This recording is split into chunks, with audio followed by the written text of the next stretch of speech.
The first thing Captain Elias Merrick felt was pain. A sharp, unrelenting pressure in his chest, the bitter taste of smoke in his throat, and the ringing of alarms that no longer existed. His ship was gone. He knew it the moment he dragged himself from the wreckage and saw nothing but a crater of scorched metal and twisted alloy. The jungle around him hissed and groaned like a living thing, dense with colors his visor struggled to filter. He had crashed hard, luck being the only reason his body was still in one piece. His sidearm was intact, though battered, and the emergency pack slung over his shoulder rattled with dwindling supplies. No signal, no comms. His squad mates were dust scattered across orbit. The Vorak had seen to that. Ambushes never left survivors. He staggered into the undergrowth, every step pushing against the pulse of gravity stronger than Earth's. The air was heavy, humid, filled with scents of damp soil and alien pollen. Giant leaves brushed his armor, leaving streaks of glowing residue. He moved slowly, listening for the crack of predators. Survival instincts ran deeper than despair. Then he heard it, a sound out of place. Not the hiss of insects or the croak of the swamp things lurking below. It was thin, trembling, desperate, a cry. Elias stopped, his hand going to his weapon. The cry came again, closer this time, muffled beneath the roots of a sprawling, ancient tree. He crouched, brushing aside vines. That was when he saw the eyes. Large glass-like orbs stared back at him from the shadows. Emerald, faintly luminescent and filled with fear. A small creature crouched there, body covered in pale scales patterned with natural markings that shimmered faintly. It was humanoid, but too fragile. Too young, its limbs thin, its claws dull, its chest rising and falling with panicked breaths. The child froze when Elias met its gaze. He lowered his weapon immediately, raising his free hand in peace. "Easy. I'm not here to hurt you." His voice came rough, words meaningless to alien ears but tone universal. The child whimpered, curling in on itself. Elias scanned the area. No guardians, no parents. Alone. And lost. Slowly, he crouched closer, slipping the ration pack from his belt. He tore it open, breaking a dried fruit bar into halves, offering one forward. The child sniffed, hesitated, then snatched it with trembling claws. It bit, chewed, swallowed quickly, then looked back at him with something like trust. "Yeah," Elias muttered. "Hungry? Thought so." The child rose unsteadily, taking a single step toward him before stumbling. Instinct took over. Elias caught it, surprised at how light it was. It clung to his sleeve, claws gripping his armor as if afraid letting go meant death. He exhaled slowly, glancing skyward. Above the canopy, a column of smoke curled in the distance. Not from his wreck, this was different. Thicker, steadier, like a fire kept alive. Civilization, a settlement. Elias looked down at the child. Its eyes followed his gesture toward the smoke. It made a sound, small, urgent, pleading, and pointed the same way. He understood. "That was home. All right, kid," he said, adjusting his grip. "Let's get you back." The trek was brutal.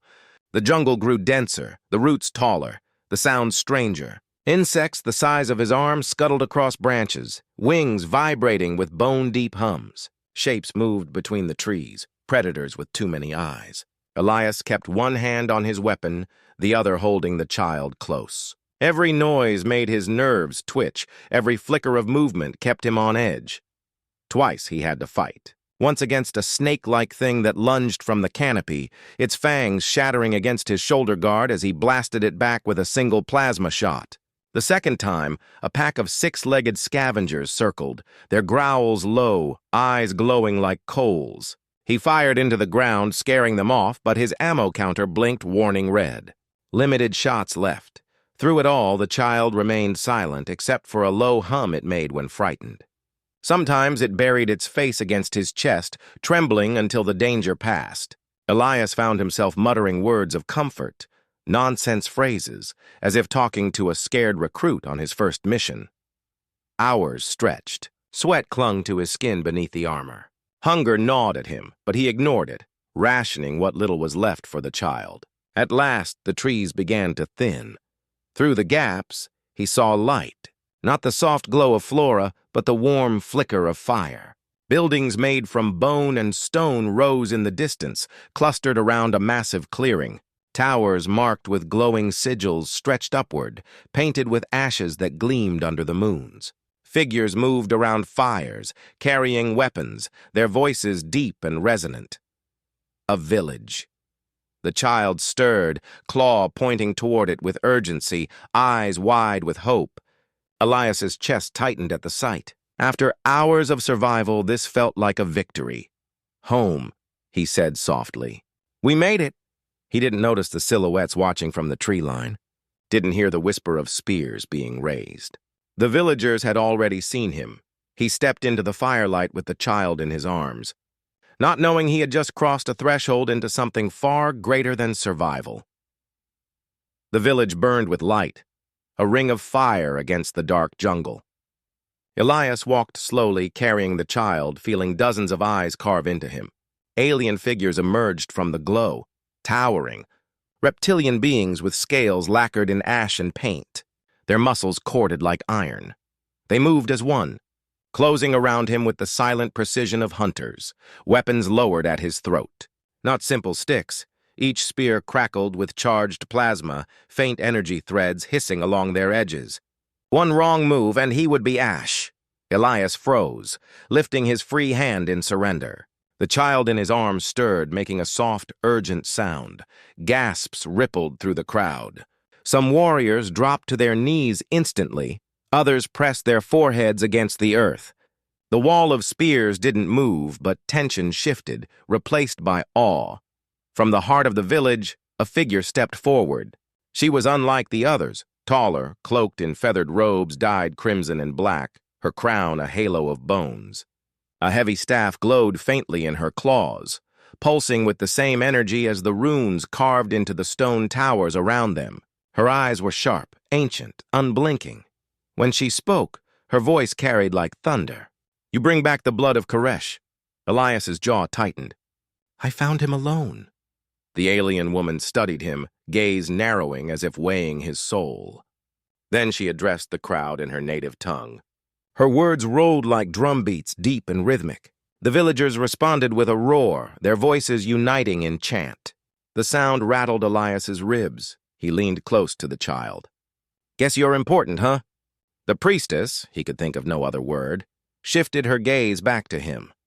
"Human," she said, her galactic trade accent broken but clear. "You have carried what was lost. You have touched the line of leaders. Fate binds you now." Elias blinked. "What are you talking about?"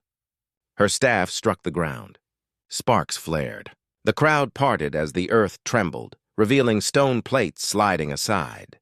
Beneath the village, a stairway opened into blackness. From it rose heat, the smell of dust and fire, and a low hum that made his teeth ache. "The trial," the priestess intoned. "To lead or to die." The word hit him harder than any weapon. Trial, leader. None of this made sense. He wasn't here to play their rituals. He was a stranded pilot, nothing more. He raised his hands again. "Look, I'm not trying to get involved in whatever this is. I just wanted to return the kid. That's it." But the crowd only grew louder, their chant turning into stomps that shook the ground. The child tugged at his sleeve, eyes wide as if begging him not to refuse. The priestess stepped closer, her feathers brushing against his armor. "This is no choice, human. The spirits chose you the moment you crossed into our firelight." The child's return was the first sign. Now you must prove the others. Elias's heart pounded. He glanced at the exit behind him, but the warriors had sealed it, spears gleaming. Even if he tried to run, he wouldn't make it 3 steps. He looked down at the child, clutching him tighter. The small alien gazed back with a trust that pierced deeper than any ritual. He had risked his life to bring this kid here. Turning away now wasn't an option. "Fine," he muttered. "What happens if I pass?" The priestess tilted her head. "Then you lead, and if I fail?" Her expression never changed. The jungle takes what is weak. The crowd's chant reached its peak. Torches flared, flames bending inward as if pulled toward the gaping stone maw beneath them. The heat from below pulsed stronger, the hum turning into a low, steady drumbeat inside Elias's skull. Two warriors seized him by the arms, not roughly, but with the weight of tradition. They guided him to the stairway. The child tried to follow, but the priestess caught him, holding him back. The air watches only when it is done. The boy wailed, reaching for Elias with tiny claws, but the priestess's grip was iron. Elias set his jaw, forcing calm into his voice. "It's all right, kid. I'll be back." He wasn't sure if it was a promise or a lie. The stairs yawned downward into firelit darkness. Drums pounded above, villagers chanting in unison as if calling ancient spirits awake. Every instinct told Elias to run, but his pride, his stubborn humanity, wouldn't let him. He had never backed down from a fight. Not against raiders, not against Vorak fleets, not against death itself. So he took the first step down, then another until the stone gates closed behind him, cutting off the chance, sealing him inside the trial. Silence fell, broken only by the slow, predatory growl echoing from the dark ahead. The air inside the cavern pressed down like a weight. Elias's visor struggled to adjust. The walls glowed with veins of molten crystal, rivers of light pulsing like blood. Heat rolled through the chamber in waves, sweat already stinging his eyes. He kept his pistol raised, his finger resting lightly on the trigger, though the charge count blinked a dangerous 3 shots remaining. The silence didn't last. A low growl rolled across the floor like thunder, followed by the scrape of claws against stone. Shadows shifted along the edges of the light. Elias's pulse hammered in his ears. The first beast lunged from the dark, a blur of muscle and scales. 6 legs propelled it forward, its head split into a maw lined with obsidian fangs. Elias fired instinctively, the blast striking its shoulder. It shrieked but didn't fall, momentum carrying it toward him. He dove sideways, rolling hard across the heated ground, and scrambled to his feet just as another growl sounded behind him. 3 more emerged, circling.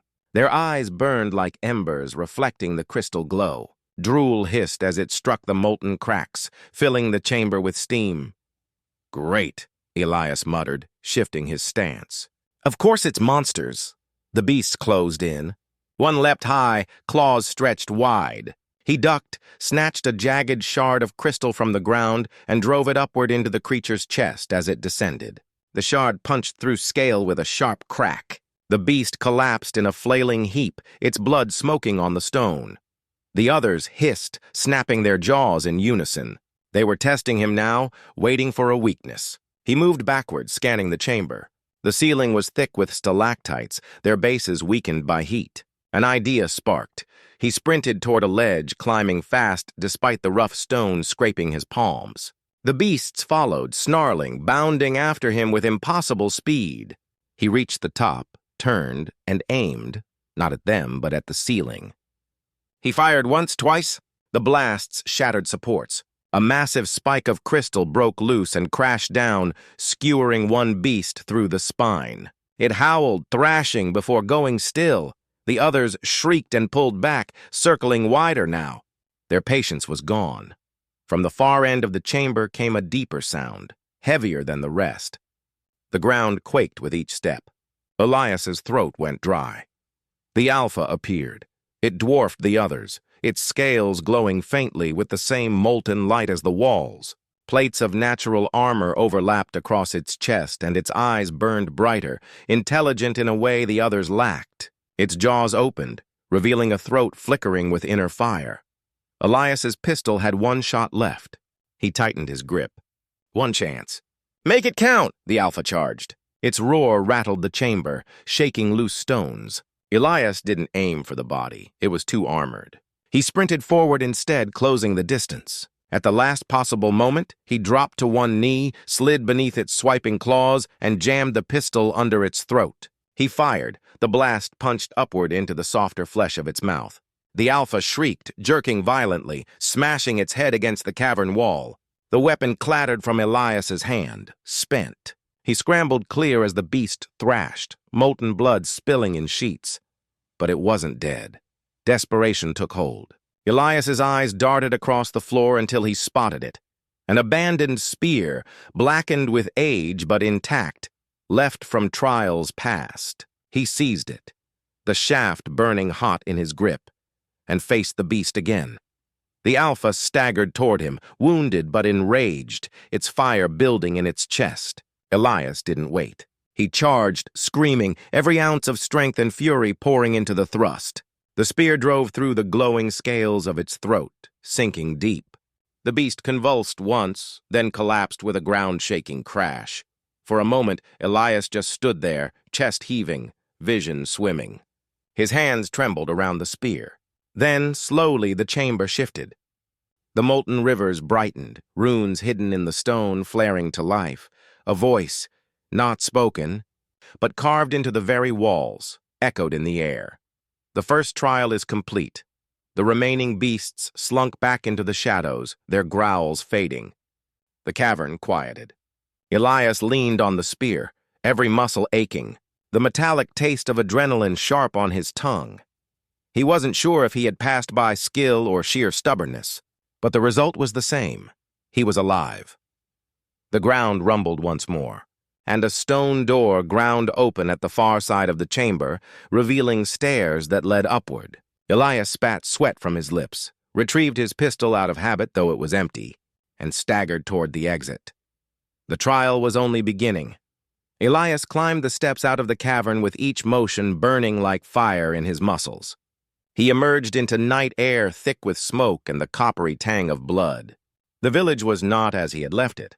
Where torches had once glowed calmly, now warriors shouted orders, dragging barricades into place. Women hauled children toward the safety of caves and drums pounded like war hearts. The priestess stood tall in the center, feathers rattling in the wind. When she saw Elias, her expression didn't soften. She raised her staff. He returns alive. The spirits approve, but strength of body is not enough. Another trial waits. Elias wiped soot from his face. Trial? I just fought your monsters. What else do you want? The answer came not from her, but from the sky.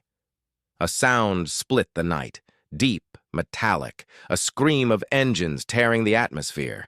Villagers froze, heads snapping upward. Elias followed their gaze and felt his stomach twist. Breaking through the cloud cover, a massive warship descended. Its hull bristled with weapons, its flanks marked with crimson sigils he knew too well. Vorak, the same marauders who had slaughtered his crew, now hovered above this village like vultures over a carcass. Floodlights blazed down, washing the jungle in harsh white. Dropships detached from the warship's belly, spearing toward the ground like claws. Panic broke instantly. Warriors scrambled to tighten defenses, parents shielded their young, and the child Elias had returned screamed in terror. The priestess gripped her staff tighter, her gaze burning into Elias. The second trial begins, not of beasts, but of fire and blood. Stand with us, human, or leave us to be taken. Elias's fists clenched. He had every reason to run. He had no army, no fleet, no backup. But the memory of his own destroyed ship burned too deep. The screams of his lost crew still raw. And here, in this moment, he saw the same thing repeating. Innocents about to be slaughtered or enslaved. Not happening, he growled. The first dropship slammed into the jungle, trees shattering under their weight. Hatches burst open and armored soldiers poured out, their forms towering, their armor plated with jagged metal. Weapons hummed in their claws, spitting arcs of plasma. The battle began with a roar. Villagers surged forward, their spears crackling, their war cries echoing into the night. Plasma bolts cut through the air, tearing into shields, incinerating warriors in flashes of light. Elias grabbed a discarded blade, crude compared to human steel but sturdy. He cut down one raider who strayed too close, then ducked behind a barricade as plasma fire ripped it apart. Think, Marek, he muttered. Survival wasn't enough now. He needed leverage. He sprinted toward the crater where his broken ship still smoldered, skidding into the wreckage. Sparks flickered from shattered consoles. Half the systems were slag, but pieces of technology still clung to life. He tore wires free, hands moving on instinct, cobbling together what he needed. From the wreckage, he dragged out an engine coil, fractured but functional, and jammed it into the frame of a damaged cannon. He rewired the firing sequence manually, sealing cables with scraps of his belt. The contraption buzzed angrily, a beast barely held together. Perfect. He heaved the weapon onto a rock outcropping overlooking the battlefield. A dropship roared low, spewing troops. Elias took aim, braced the recoil with his entire body, and fired. The cannon screamed. A bolt of raw energy tore across the night sky and punched through the dropship's hull. The craft exploded in a blossom of fire, raining metal across the battlefield. For the first time, the villagers cheered his name, but the victory was short. Through the smoke marched a figure larger than the rest. The Vorak commander. 4 arms held a weapon that shifted like living fire, plasma licking its edges. His armor was blackened steel etched with crimson scars. Every step crushed stone beneath him. The villagers faltered. Even the bravest warriors hesitated. Elias spat blood from his lip, gripping the improvised cannon tighter. "So you're the big bastard pulling the strings." The commander's gaze locked onto him. He raised his blade, and the battlefield seemed to still. Then he roared, a sound that rattled bones, and charged. Elias fired the cannon again, but the commander deflected the blast with a sweep of his weapon, plasma scattering like sparks. Elias barely dove aside as the next swing carved a burning scar into the ground where he had stood. The duel had begun. The second trial wasn't about survival anymore. It was about defiance, standing against a storm that wanted to crush everything in its path. And Elias Marek, bloodied and outmatched, refused to kneel. The clash came like thunder. The Vorak commander swung his burning blade in a wide arc, and the air itself seemed to split, the heat forcing Elias back. The ground hissed where the plasma cut across stone. The villagers scattered from the shock wave, warriors regrouping into smaller packs to harry the invading soldiers. But their eyes kept flicking toward the duel at the heart of the battlefield. Elias ducked another strike, sparks erupting as the edge clipped his shoulder plate. Pain seared across his body, but he forced his legs to move, diving behind a collapsed barricade. The commander snarled, striding through the debris as though it were ash. "Human," the alien rumbled in a guttural voice, his translator collar grinding the words into Elias's ears. "You fight with sticks and scraps. You die slow, yeah?" Elias spat dust, gripping the crude blade he carried. "Try me." The commander's 4 arms moved like a storm, slashing downward, outward, striking from angles impossible for a human to counter. Elias barely survived by rolling, ducking, weaving between blows, each miss cutting the air within inches of his skin. Every movement burned his lungs, but retreat was death. He needed to buy time. The villagers were fighting hard, but the Vorak soldiers pressed them back with relentless fire. Elias spotted a squad flanking the priestess, their rifles glowing hot. If she fell, the battle would crumble. Decision made, Elias sprinted sideways, drawing the commander after him. He hurled his blade at the squad, catching one soldier in the throat. Another swung to fire, but Elias crashed into him, ripping the weapon free and unloading plasma bolts into the others. The rifle overheated, its chamber whining before it burst. But not before 3 more Vorak fell. The priestess met his eyes across the chaos and gave a single nod. Her staff lit with crackling energy, and she sent a surge of lightning arcing into another group, holding the line. The commander roared, slamming into Elias with the force of a charging beast. Elias hit the dirt hard, vision flashing white. The alien raised his weapon high for the killing blow. Elias rolled desperately, grabbing a length of broken chain from the ground. As the blade came down, he looped the chain around one of the commander's arms and yanked with all his weight. The plasma edge missed his chest by inches, carving a molten scar in the dirt instead. Using the momentum, Elias twisted the chain around a second arm, locking 2 of the 4 limbs together. The commander snarled, wrenching him off the ground like a rag doll. Elias slammed into a wall, ribs screaming, but he didn't let go. "Come on," he gasped, wrenching the chain tighter. The alien struggled, but Elias drove a knee upward into the joint of the nearest leg, forcing it to buckle. The commander dropped to one knee with a roar, balance faltering. "Now!" Elias shouted. The villagers heard. Spears whistled through the air, several sinking into the gaps in the commander's armor. He tore some free, bellowing in rage, but his movements slowed. Blood hissed where it struck the ground. Elias staggered to his feet, scanning frantically. His cannon, his last ace, still smoldered on the ridge where he'd fired it earlier. If he could get there, maybe it had one more shot left. He sprinted, lungs burning, the commander tearing free of the chain and charging after him. Plasma fire whizzed past his head from the few Vorak soldiers still standing, but the villagers countered with their own furious strikes, buying him seconds. He reached the cannon, nearly collapsed onto it, and slammed his fist against the power core. The coil flickered weakly, warning lights flaring. One charge. That was all. The commander barreled up the ridge, weapon glowing hotter than ever, his roar shaking the trees. Elias braced the cannon, ignoring the shaking in his arms, and aimed straight at the monster's chest. "Eat this!" he hissed, pulling the trigger. The cannon howled, spitting a bolt of searing light point blank into the commander's torso. The explosion was deafening. Fire engulfed the alien, hurling him backward off the ridge. He hit the ground below with a seismic crash, his armor shattered, his body smoking. For a heartbeat, silence ruled. Then the surviving Vorak faltered. Their commander was down. Their formation broke.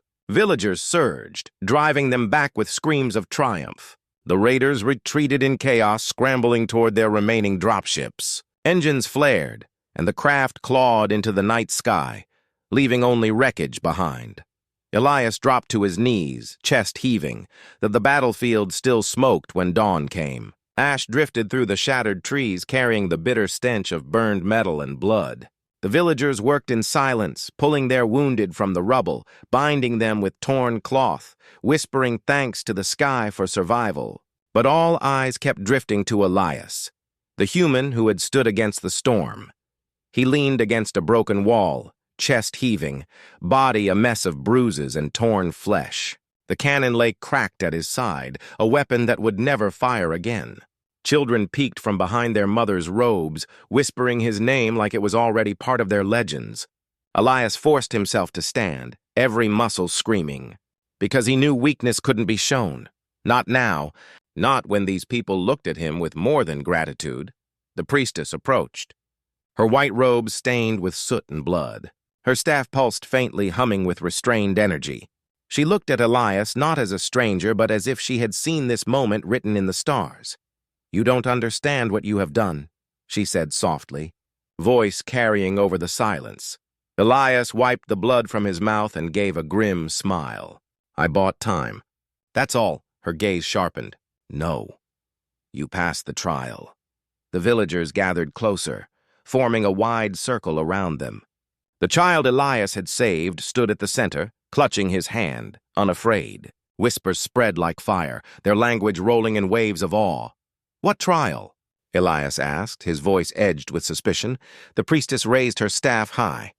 The crystals at its tip flared, casting light over the ruined village. "Long ago, our ancestors decreed that when the tribe was in peril, a savior would come to prove themselves, not by bloodline, not by birth, but by action. They would protect the weakest among us and fight without thought of reward. That savior would become Chieftain." Elias froze, the words hitting him harder than the commander's strikes had. "Chieftain? I don't belong here. I'm just a soldier who stumbled into your war." The villagers disagreed. Warriors who had bled beside him slammed their spears into the earth, heads bowed in respect. Survivors pressed hands to their hearts, chanting a rhythm that grew louder, stronger, until the whole village shook with it. The child lifted Elias's hand high as if declaring him victor to the universe itself. Elias shook his head, trying to push the weight away. "You don't know what you're asking. My people, humanity, we've made mistakes. We've lost worlds. I'm no leader." The priestess's expression softened, but her eyes remained firm. "A leader is not one who seeks the crown. It is the one who bleeds for others when all else is lost. You already lead, Elias. Whether you accept the title is your choice." For a long moment, Elias stood silent, the chants echoing around him, the child's small hand clutching his with unshakable trust. His chest tightened. He remembered the faces of comrades lost in forgotten battles, the hollow victories that had left him wandering the stars. Maybe this was what he had been searching for, a place where sacrifice meant something more than survival. But before he could speak, a low rumble shook the sky.